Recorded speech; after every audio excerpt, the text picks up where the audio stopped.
I am Dimitris Achilledelis from MGR, my Greek radio, the official Greek radio in the UK. Wow. And now it's the time for you to introduce yourself. Okay, first and foremost, thank you for inviting me to this wonderful radio station. My name is Dr. Kenny Adeshugba. I'm the pastor of Charis Christian Center in Leighton. It's in 78 Capwood Street. I'm the pastor of the church plus other things that I do within the community. I want you to tell us for all the good things you do for the community and not only the Christian community. Okay, I'm going to start from not the Christian community first. So many years ago, I need to trace this story. Many years ago, I had this feeling to start doing something for the community.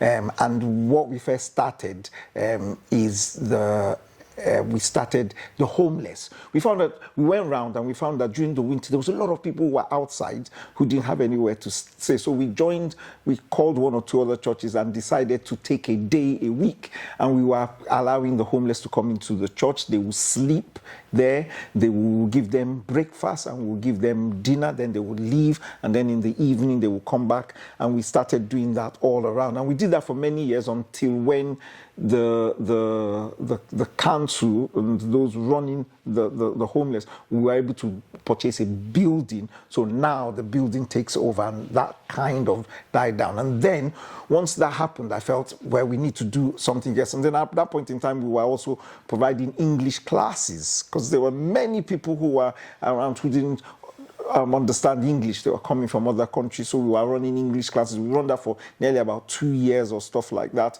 And then after some time, we didn't have enough money to be able to do that. But we hope to go back to it. And then that finished. Now, what we now found out is the issue of people finding it difficult to feed themselves.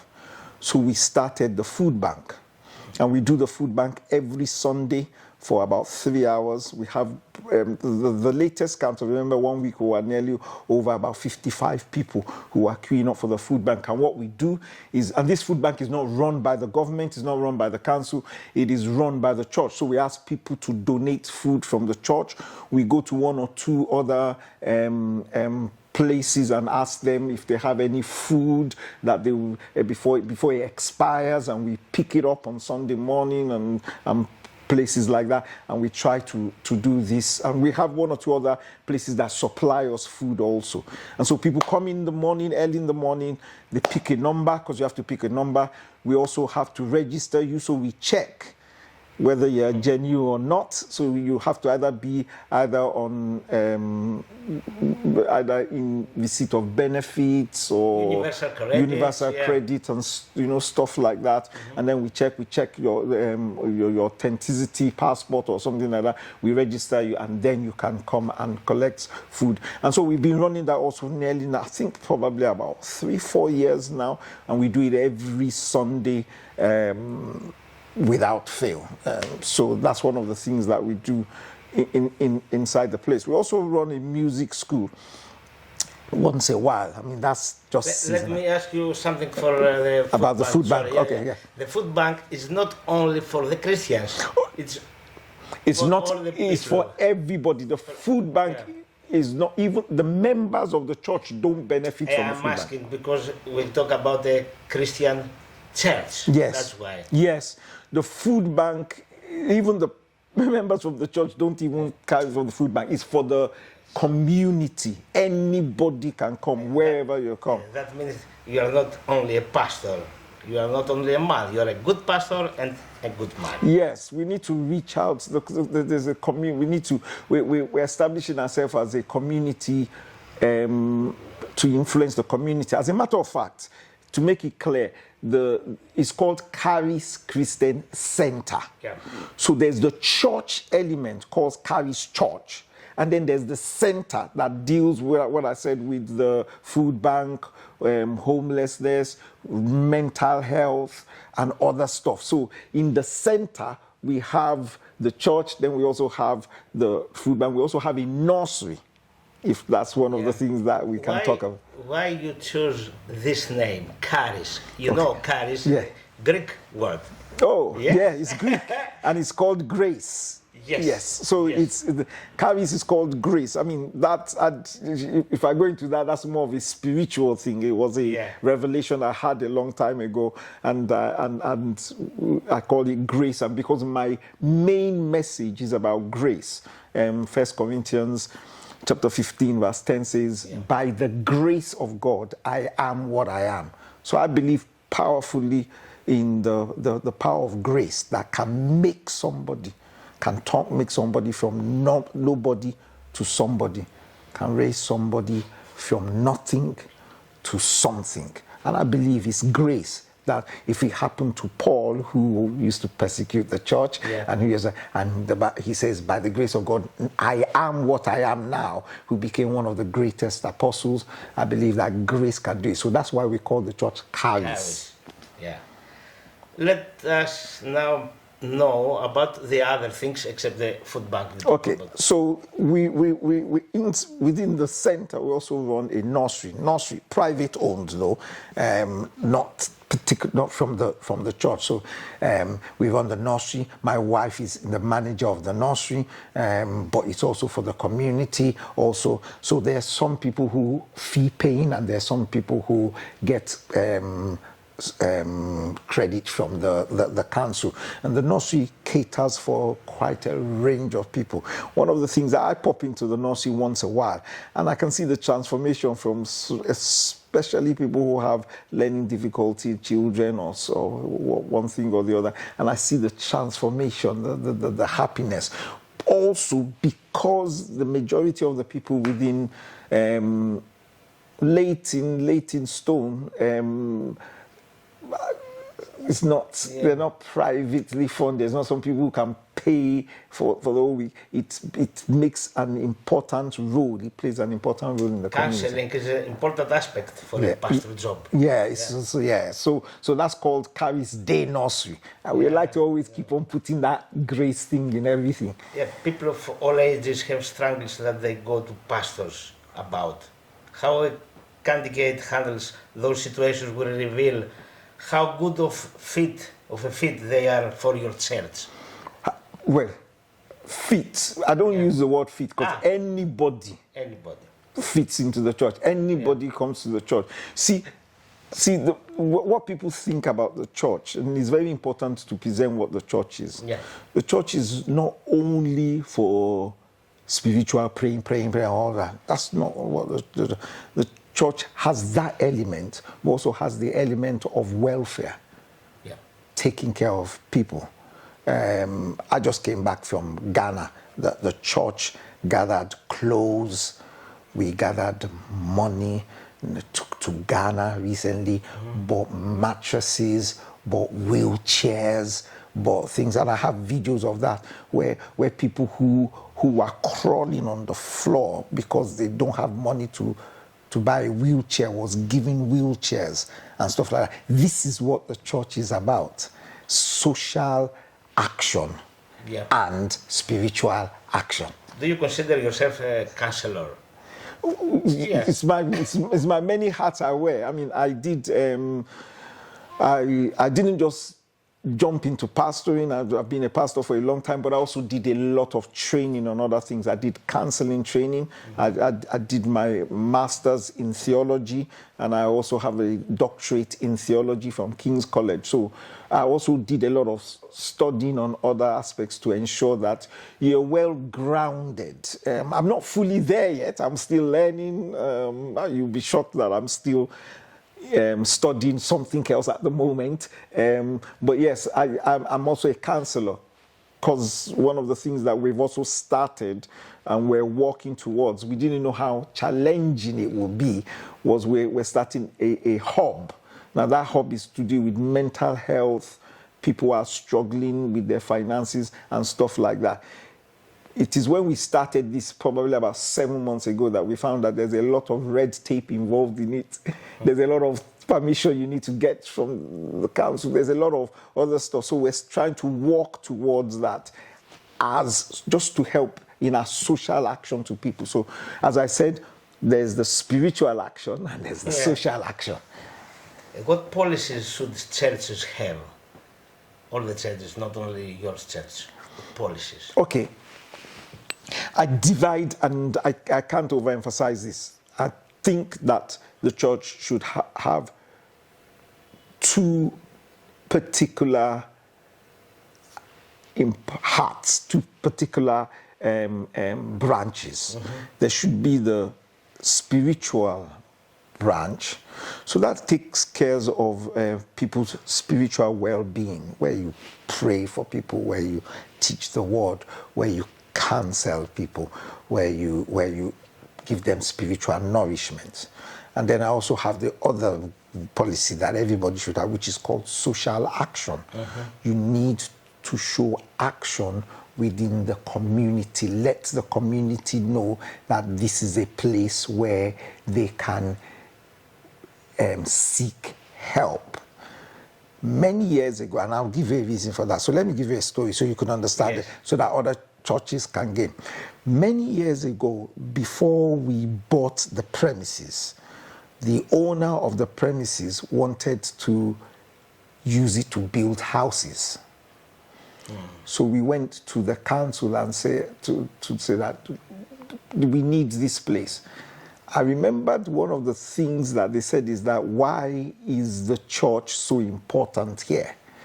So people who are using the church, we had a Youth Unlimited who they were using the place. We opened it up with one charging Youth Unlimited, so youths come in, because we had a problem in the area of gang fights and stuff like that. So we started this thing. We started a football club. We started Youth Unlimited. So every Friday they come in, play basketball, play table tennis and stuff like that. Quite a few things got damaged.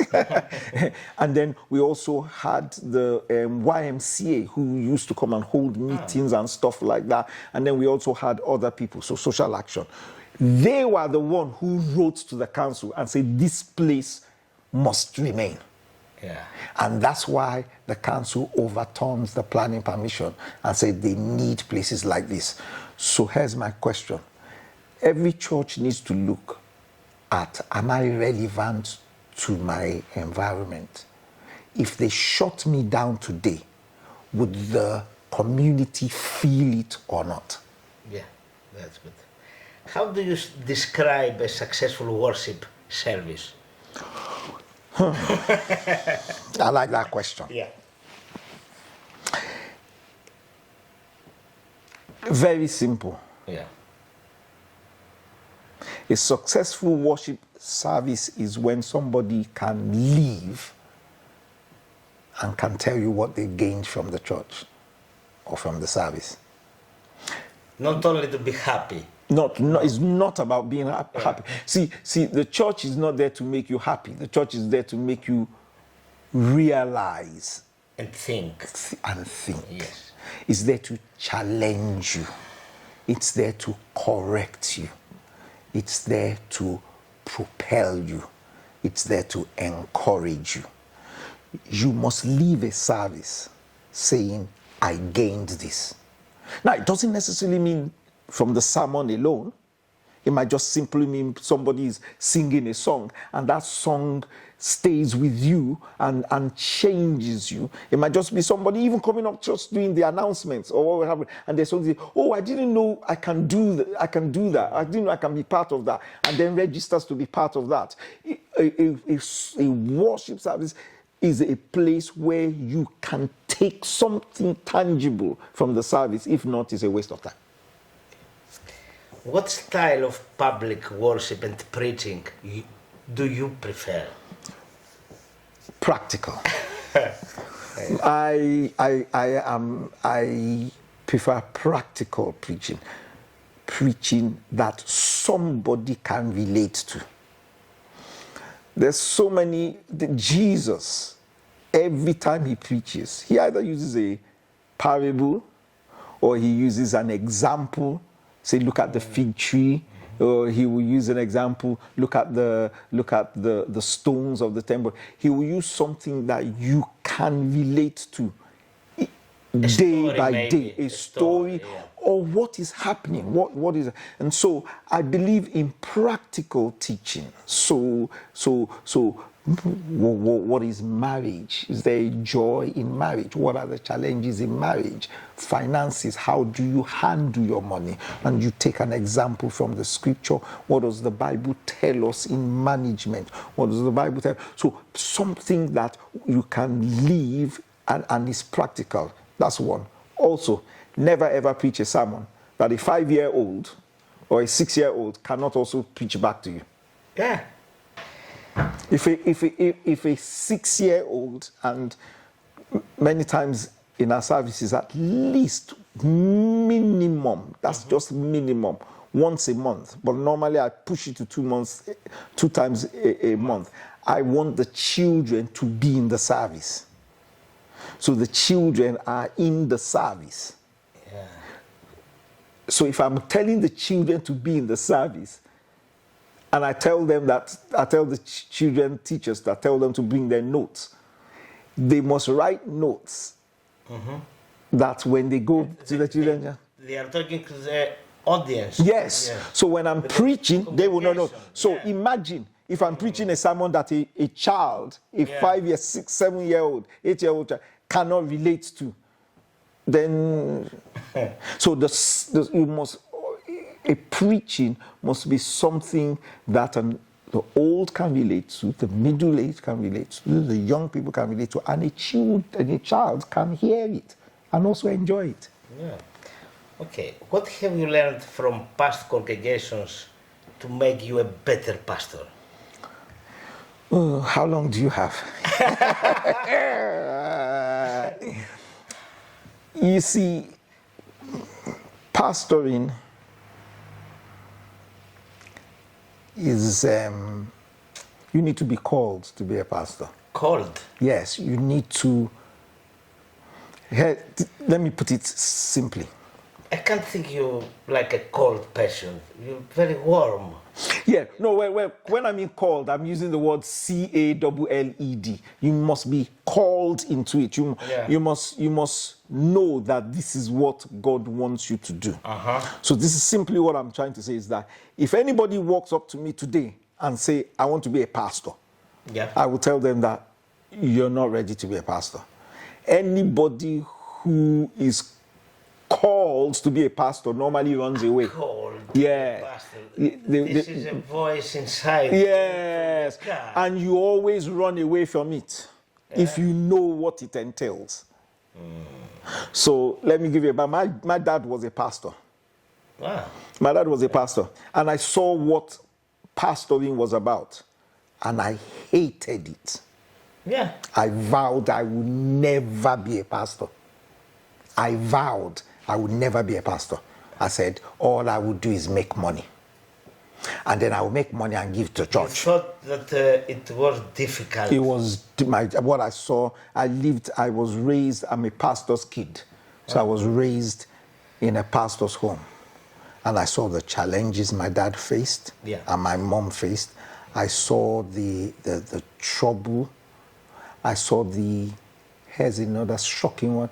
I saw how people were unappreciative of what they do.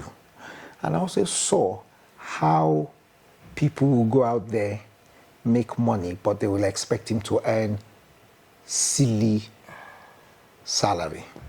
And so we couldn't even buy shoes. Yeah. I remember then he couldn't even afford to buy toothpaste. I used to use salt to brush my teeth. You saw all the difficulties. So I vowed never to be a pastor. Okay, let me ask you something now. Have you ever had to terminate a church staff member? This is a difficult question. Yes. And not common, but I've had to do it. I've been pastoring now by myself, I think nearly close to about 23 years. Thank God I've only had to do it twice. Yeah. So I have longevity with staff. But yes, there have been occasions where I had to do it. Hard decision. You don't want to know. Yeah, okay. It was a very difficult decision that made me cry. But I had to do it. And that's the reason why I had said to do it. I had to do it. I had no option but to do it. And that is the part of pastoring that I said is hard. So a thing that you learn from your congregation, you quickly learn patience. Yeah. You quickly learn endurance. You quickly learn to trust God and God alone. Don't put your trust in anybody but God. Because people can tell you, where you die, we will die. Wherever you go, we will go. But like Peter, when they show up to crucify Jesus, he will say, I don't know you, I'm protecting myself. So you always have to trust people through God. What tasks are most important as a pastor? Caring for the people. You do it always. Caring for the people. What should the core values of your church be? Okay. Core values. Now, it depends on where we say values, because there are two kinds of values now. There's the spiritual values, there's the other values. We talk about British values, but we talk about church values. Okay. Church values. One of the reasons in being careful about church values is that you don't want to start putting laws or guidelines that some people can find it difficult to meet. So here's my value. Come to Jesus, whatever you are, and it is only God that can change you and make you. It's very important to make sure that you keep to the main core of the gospel, and that is love the Lord your God with all your heart, with all your strength, and love your neighbor as yourself. When there is love, you would do what is right. Yeah. So the core value is love. When there is love, you won't want to oppress your neighbor. You don't want to steal from them. Everything of the 10 Commandments is bound in love. If you have love at the core, then everything else will fit in. How to live right. One of my core things is people living right. How do you live right? I'm not the one to tell you how to live right. The Bible's there to tell you how to live right. I just show you how Christ lives and how we need to follow. Do you understand? Now, but I made an emphasis. You can come in not living right, but you need to live living right. Yeah. You can come in for 4 weeks, 5 weeks, 10 weeks, 1 year, still not living right. But at the end of the day, you could learn from the church how to live right by what you read, by what you pray, and stuff like that. So my core value is love. Love the Lord your God, but also love your neighbor as yourself. There's an issue there, because some people don't love themselves. And that's the reason why sometimes when you see somebody treating somebody in a particular way, it's the way they see themselves.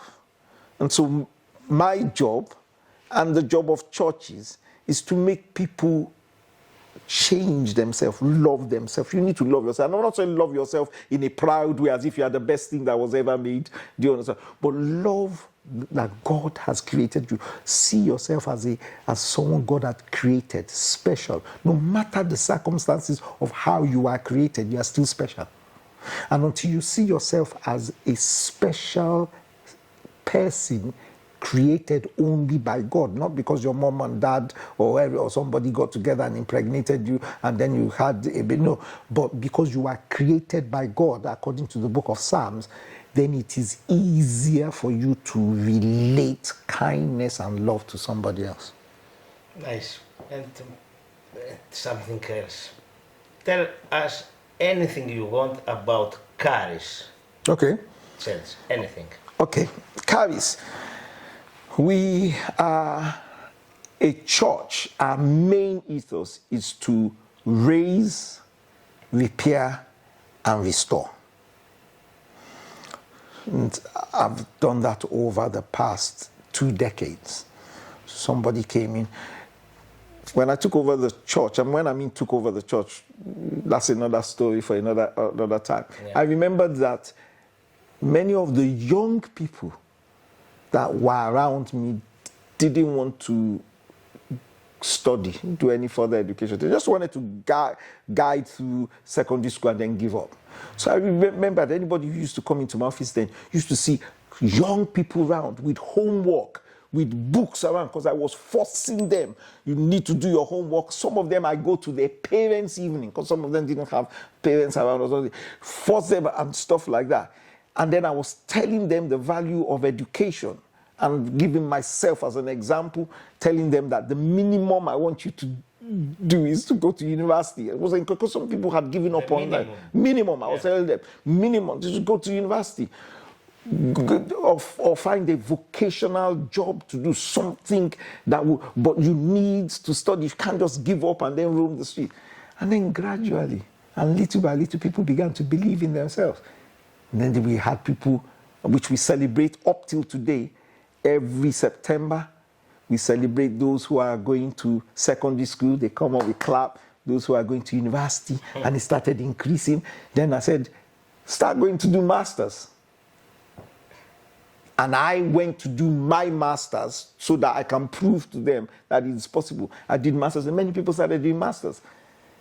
Then I went to do my PhD. Now we have people in church who have done or doing their PhD.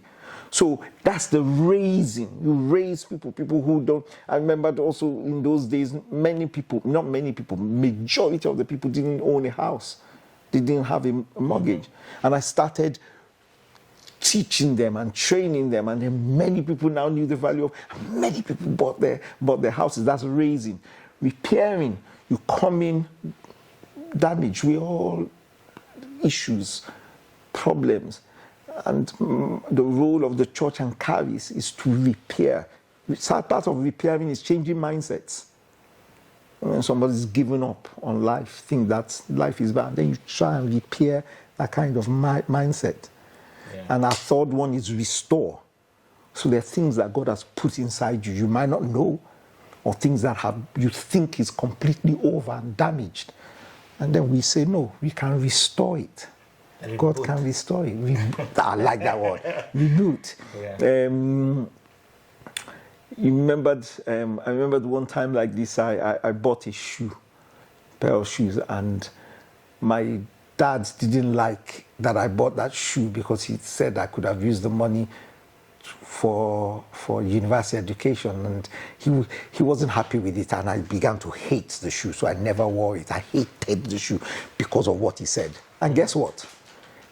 6 years later, I needed to go to a particular occasion, and I didn't have a shoe. So I went back to wear that shoe. That shoe got me my first job, got me my second job. That shoe was the one I used for one graduation like this.